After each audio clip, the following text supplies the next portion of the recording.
നന്ദി ശ്രീമതി ശോഭാ സുരേന്ദ്രൻ. ശ്രീ രാഹുൽ ഈശ്വർ ഈ ചർച്ചയുടെ ഭാഗമാകുന്നുണ്ട്. ശ്രീ ധന്യാരാമനുമുണ്ട്. ശ്രീ രാഹുൽ ഈശ്വർ, ഇവിടെ ഇന്നിപ്പോൾ രാവിലെ ഇദ്ദേഹം ശോഭാ സുരേന്ദ്രൻ്റെ പ്രസ്താവന അത് ഡൽഹിയിൽ നൽകിയ ഒരു പ്രധാനപ്പെട്ട ബൈറ്റാണ്. അതിൽ പറഞ്ഞു വെച്ചത് ഈ ശബരിമല സ്ത്രീ പ്രവേശനത്തിന് ശിക്ഷ അത് അത്തരത്തിൽ ഇപ്പോൾ അതിനെ അവർ വ്യാഖ്യാനിച്ചു എങ്കിൽ പോലും ഏതാണ്ട് അതിലാണ് സനാതന ധർമ്മത്തെ വിശ്വസിക്കാത്ത ആളുകളാണ് CPM-കാർ, ഇടതുപക്ഷക്കാർ. അതിൻ്റെ ശിക്ഷ, അതിൻ്റെ ഫലം അവസാന കാലത്തടക്കം ഇവരൊക്കെ അനുഭവിച്ചു എന്നുള്ളതാണ്.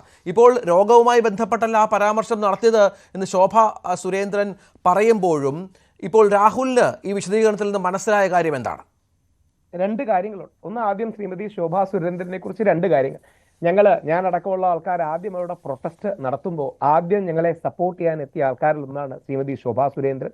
എന്നും വിശ്വാസത്തോടൊപ്പം കക്ഷി രാഷ്ട്രീയ ഭേദമന്യേ നിൽക്കുന്ന വ്യക്തിയാണ്.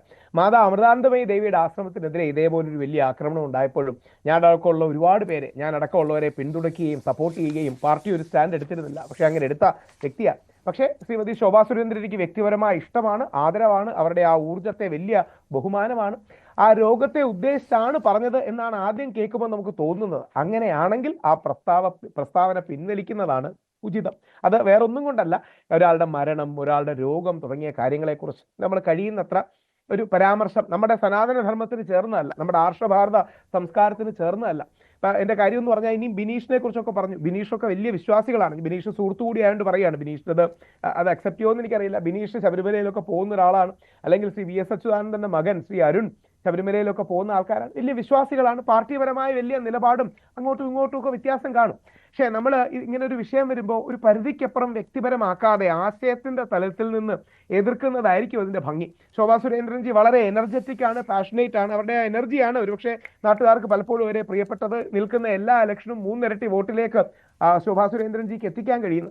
എന്നാൽ ശോഭാജി നേരത്തെ പറഞ്ഞ രീതിയിലാണ് ആൾക്കാർ മനസ്സിലാക്കിയത് എങ്കിൽ അങ്ങനെ അല്ല എന്നൊരു ക്ലാരിഫിക്കേഷൻ കൊടുക്കുന്നത് നല്ലതായിരിക്കും. ഇപ്പൊ News 18 വന്ന് പറഞ്ഞ ക്ലാരിഫിക്കേഷൻ പോലെ അത് വളരെ വ്യക്തമായിട്ട് അങ്ങനെയല്ല. കാര്യം കൊടിയേരി സഖാവാണെങ്കിലും അല്ലെങ്കിൽ സി പിണറായി സഖാവാണെങ്കിലും അദ്ദേഹത്തോട് മുഴുവൻ യോജിപ്പാണ്. ആദ്യം അറസ്റ്റ് ചെയ്യപ്പെട്ടത് എന്റെ മുത്തശ്ശിയാണ് ശബരിമല പ്രക്ഷോഭത്തിൽ, രണ്ടാമത് എന്റെ അമ്മയാണ്, മൂന്നാമത് ഞാനും പ്രയാർ ഗോപാലകൃഷ്ണൻ സാറും ഒക്കെയാണ്. 5 തവണ ഞങ്ങളെ അറസ്റ്റ് ചെയ്തു. ഞങ്ങളൊക്കെ ഒരുപാട് തവണ ജയിലിൽ കിടന്നു. എല്ലാ രാഷ്ട്രീയ പാർട്ടികളും വരുന്നതിന് മുമ്പ് ഞങ്ങൾ പ്രക്ഷോഭത്തിന് ഇറങ്ങിയതാണ്. പിന്നീട് എല്ലാവരും പിന്തുണച്ചു, വലിയ കാര്യം.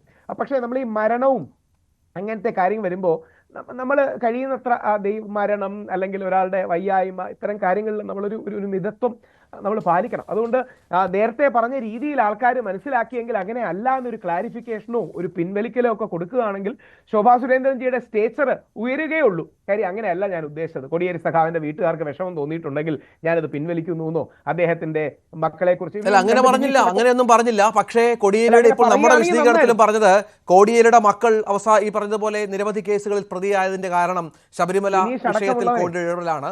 സനാതന ധർമ്മവുമായി ബന്ധപ്പെട്ട് അദ്ദേഹത്തിന്റെ പ്രത്യേകിച്ച് ഇടതുപക്ഷ നേതാക്കളുടെ ഒക്കെ നിലപാടുകളാണ്. ഏറ്റവും ഒടുവിൽ മുഖ്യമന്ത്രി പിണറായി വിജയന്റെ മകളും ഇപ്പോൾ നമുക്കറിയാം SFIയുമായി ബന്ധപ്പെട്ട കേസ് നടക്കുന്നുണ്ട്. ഇതിന്റെയൊക്കെ കാരണം ഇതാണെന്ന് പറയുകയാണ്. ഇത് എങ്ങനെ പൊതുസമൂഹം എടുക്കുമെന്നുള്ളതാണ്. അല്ല, അവിടെയാണ് നമ്മുടെ ദൈവങ്ങളൊക്കെ നമുക്ക് ദൈവങ്ങളോട് എന്ത് നിലപാടുണ്ടെങ്കിലും തിരിച്ച് സ്നേഹവും സമാശ്വാസവും കരുണയും ഒക്കെ ചൊരിയുന്നവരാണ്. നമ്മുടെ ദൈവങ്ങളൊക്കെ അയ്യപ്പനാണെങ്കിലും യേശു ക്രിസ്തു ആണെങ്കിലും ഇനി അള്ളാഹു ആണെങ്കിലും പടച്ചവനാണെങ്കിലും ഇനി ശ്രീരാമനാണെങ്കിലും ഒക്കെ ദൈവങ്ങളൊന്നും നമുക്ക് വേണ്ടി പ്രതികാരം എടുക്കില്ല. പ്രതികാരമൊക്കെ നമുക്കാണ്. എനിക്ക് ഇപ്പം ശ്രീ പിണറായി വിജയൻ സഖാവിനോട് ദേഷ്യമുണ്ട്. അദ്ദേഹം തോറ്റത് ശബരിമല പ്രക്ഷോഭ കാരണമാണെന്നൊക്കെ സന്തോഷത്തോടെ വിളിച്ചു പറയുന്ന ഒരു വ്യക്തിയാണ് ഞാൻ. പക്ഷെ അദ്ദേഹത്തിന് അസുഖമോ അദ്ദേഹത്തിന്റെ മകളും റിയാസ് തമ്മിലുള്ള കല്യാണം നടന്നു.